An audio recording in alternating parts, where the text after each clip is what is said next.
எல்லாருக்கும் வணக்கங்க. நான் உங்கள் ராஜா தனம் பேசுகிறேன். நான் சாப்பிட்டேன். நீங்கள் சாப்பிட்டீங்களா? சரி, ஓகேங்க. எனக்கு ஒரு டவுட்டு, அதை கொஞ்சம் கிளியர் பண்ணுறீங்களா?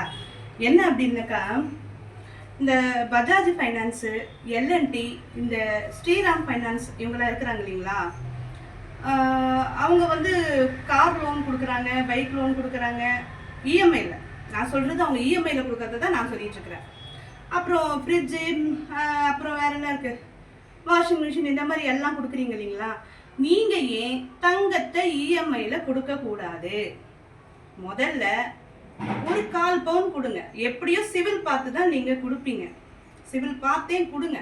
ஒரு 1/4 பவுன் முதல்ல கொடுங்க. அவங்க எப்படி கட்டுறாங்க என்ன ஏதுன்னு பாருங்க.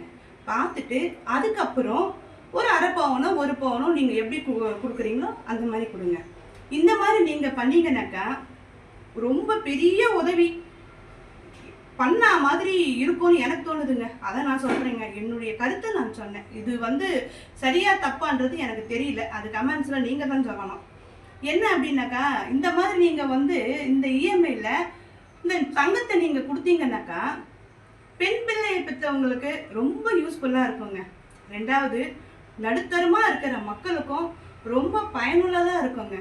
இந்த மாதிரி மக்களுக்கு ஏன் செய்யக்கூடாதுங்க? இதுக்கு எனக்கு தோணின ஒரு கருத்து. இந்த மாதிரி எத்தனை பேர் இந்த மாதிரி யோசனை பண்ணியிருப்பீங்கன்னு எனக்கு தெரியல. அந்த மாதிரி யோசனை பண்ணியிருக்கிறவங்க கமெண்டில் சொல்லுங்கள். இன்னொன்று, ஏன் அவங்க இதை கொடுக்கலன்றது எனக்கு தெரியல. அதுக்குண்டான காரணத்தையும் எனக்கு நீங்கள் கொஞ்சம் சொல்லுங்கள். சரிங்களா?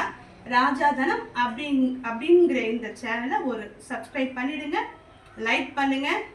இதை பற்றின ஒரு கருத்து எனக்கு தெரியல, அதுக்கு ஒரு விளக்கத்தை எனக்கு நீங்கள் கொடுங்க. அதுக்காக கமெண்ட்ஸில் கமெண்ட் பண்ணுங்கள். இந்த ராஜா தனத்துடைய நன்றி.